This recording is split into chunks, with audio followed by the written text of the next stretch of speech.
Bonjour à tous, mon nom est François Letarte et bienvenue sur ma chaîne JDR D30, une chaîne consacrée aux jeux de rôle sur table.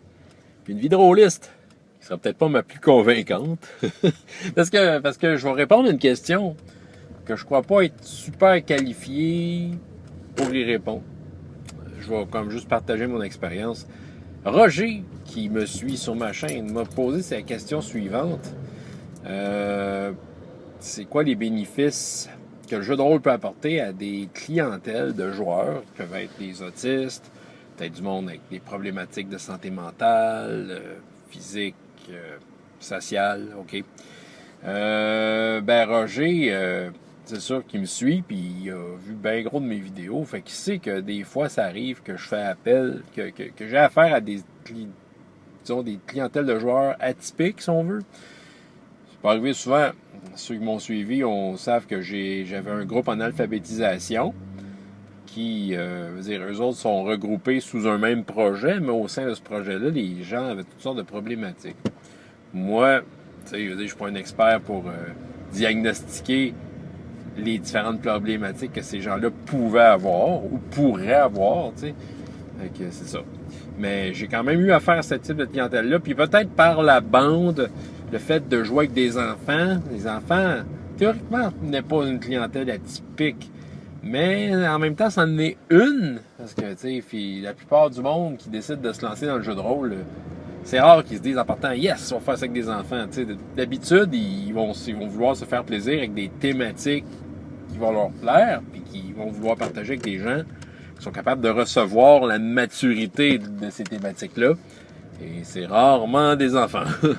Bon, il y en a qui partent avec des enfants tout de suite, mais disons qu'en général, c'est ça. Fait que c'est sûr que de dealer avec des enfants, peut-être que je peux avoir de quoi dire. Pourquoi je me sens pas qualifié à répondre à ça, par contre, c'est que je suis pas un professionnel de la santé. Je veux dire, non, je suis pas un travailleur social, je suis pas psychologue, je suis pas psychiatre, je suis pas éducateur spécialisé, tu sais, je sais rien de tout ça, là, tu sais. Moi, là, je veux dire, ma plus grosse expertise, c'est deux affaires. Le fait d'être animateur dans une bibliothèque et d'avoir inclus le jeu de rôle dans le programme d'animation. Puis, tu sais, je suis professeur de musique, ça fait des années, là. Donc, c'est sûr que, tu sais, de transmettre des connaissances, c'est quelque chose que je fais depuis longtemps. Ça s'arrête là. Je suis pas un expert. Je suis pas outillé. De répondre à la question maintenant, est-ce que ça apporte des bénéfices? Ben, mon opinion me dit que oui.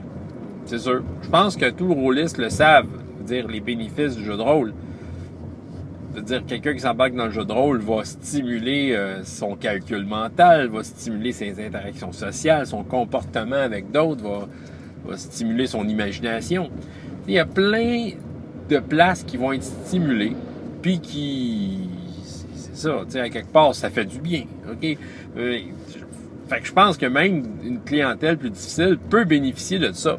Ça va faire, c'est que la clientèle difficile, ça prend la bonne porte d'entrée pour aller les chercher. C'est mon opinion et mon expérience, parce que c'est ça, le fameux groupe en alphabétisation, ou même les enfants à la limite. Mais tu sais, le groupe en alphabétisation, c'était plus flagrant pour moi. Tu sais, il y en a certaines des personnes autour de la table, ça m'a pris un certain nombre de sessions avant de les atteindre. Mais juste dire les atteindre, là, tu sais, au moment où ils comprennent le potentiel du jeu, OK? Est-ce qu'ils l'exploitaient à fond? J'ai jamais eu le temps d'aller jusque-là. Parce que de l'exploiter à fond, justement, c'est là que je considère qu'il stimulerait tout ce que j'ai nommé, tu sais, à fond, puis tu sais, qu'il en profiterait, tu sais, qu'il prendrait l'initiative de profiter de ça. Je me suis jamais rendu là.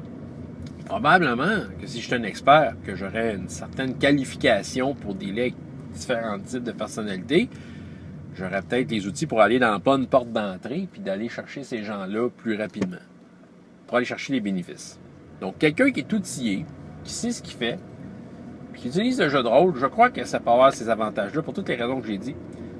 Puis aussi, c'est que ça permet de pratiquer des situations, surtout au niveau des situations sociales, mais pour d'autres aspects, là, ça permet de les pratiquer dans un contexte sécuritaire. T'sais, on s'entend, si un maître de jeu est moindrement à son affaire, il est capable d'appliquer des conséquences logiques aux actions des joueurs. Fait que si le joueur, voyant la possibilité du jeu de rôle, décide d'insulter le roi, et le roi va le faire mettre en prison. Fait que, tu sais, des fois, OK, c'est très, très simpliste comme exemple, là, mais, tu sais, vous comprenez, il se fait mettre en prison, mais il se fait pas vraiment mettre en prison parce que c'est juste un jeu. Mais, tu sais, c'est juste qu'à force de le faire, à un moment donné, tu sais, ceux qui ont des problèmes, mettons, de comportement social, tu sais, ils vont peut-être apprendre à travers ces expériences-là qu'on n'insulte pas les gens, tu sais. Encore moins le roi. Mais tu sais, qu'on n'insulte pas les gens parce que c'est ça. Parce qu'il peut y avoir des conséquences. Tu sais, qu'on apprenne, en fait, le jeu permet d'apprendre que dans la vie, il y a des conséquences à nos actes. Puis peut-être qu'il y a tu sais, il y a peut-être des aspects bien précis qu'on peut aller chercher à travers le jeu de rôle. Fait que oui, il peut y avoir des bénéfices. L'autre affaire, on peut demander à des experts. J'en connais, on connaît peut-être JDR Ludiste. Il y a une chaîne YouTube. Monsieur, ce qu'il fait dans la vie, il est psychologue. Excusez. Monsieur Paul est psychologue.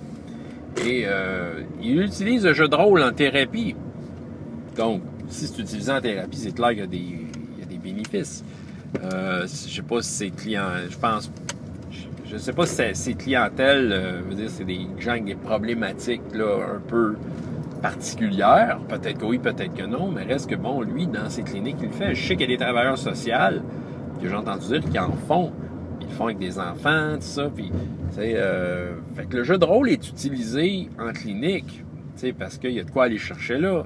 Mettre les gens dans des situations, dire, OK, aujourd'hui, t'es plus toi, mais t'es telle autre personne. Tu essaies de faire mettre la personne dans la peau de quelqu'un d'autre, dans la position de l'autre pour juste voir, essayer de voir, faire un cheminement, de savoir comment cette personne-là peut penser. D'après moi, il y a de quoi aller chercher là s'ils le font. C'est sûr que oui.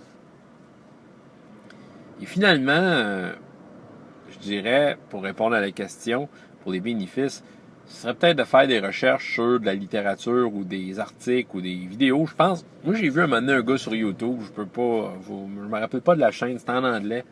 Je pense que c'était RPG Research, on en fait le même. Que le gars faisait des recherches sur les bénéfices du jeu de rôle pour des personnes handicapées. Puis, c'est intéressant, hein? C'est-à-dire, le gars, il faisait des tests, il avait fait beaucoup de recherches. C'est peut-être quelqu'un d'intéressant avec qui parler, là, d'y écrire un message, puis de voir s'il n'y a pas des. Il ne pourrait pas nous pointer vers des livres ou des études d'université qu'il a lues par rapport à ce sujet-là. Ben, c'est clair qu'il y a de quoi aller chercher là. Mais je dirais que, pour l'avoir fait en tant que seulement animateur, moi, j'ai trouvé ça difficile. C'est pas déplaisant, ça reste du jeu de rôle. On est content de faire du jeu de rôle. Mais c'était difficile parce que je sentais que j'étais pas outillé pour aller chercher certaines personnes. Puis, je voulais bien, là, mais j'y allais à tâtons, hein. J'essayais de contourner chacun des joueurs un par un pour essayer de voir, mais qu'est-ce qui les accroche, qu'est-ce qu'ils font qu'ils vont me regarder, puis que, je vais avoir l'éclair dans leurs yeux de dire, OK, je suis là, puis je fais de quoi.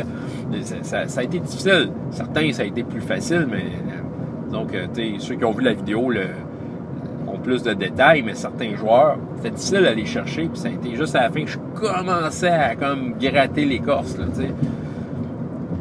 Ben, c'était très enrichissant pour moi. Mais je suis persuadé que si j'étais quelqu'un, que ça a été une activité de jeu de rôle dans le cadre d'une activité plus clinique ou en tout cas dans un contexte de CLSC ou je sais pas trop quoi, là, de travail social, avec quelqu'un qui sait ce qu'il fait, là, avec des gens de même, probablement qu'il aurait pu faire pas mal d'affaires avec ces gens-là, puis leur faire découvrir le jeu de rôle, le plaisir de juste s'évader à travers ça, puis de façon non douloureuse, apprendre toutes sortes d'affaires et d'en bénéficier.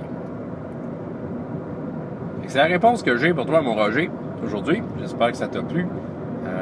J'invite tous ceux qui ont de quoi d'intelligent à dire là-dessus de me partager ça, parce que, c'est ça, comme je dis, je suis pas un expert, je suis juste un... Moi, mon but, là, c'est que les gens aient du plaisir autour de la table, là, puis c'est ça. Quand ils viennent à la bibliothèque, mon but, c'est qu'ils aient le goût de revenir à la bibliothèque, fait que c'est ça, j'avais pas de but, c'était pas dans le but d'améliorer des comportements que je fasse ça, mais par la bande, je le sais que ça le fait, que les enfants, ça marche, hein? Il y a des enfants que leur comportement, ont des petits apprentissages qu'ils font à travers le jeu de rôle.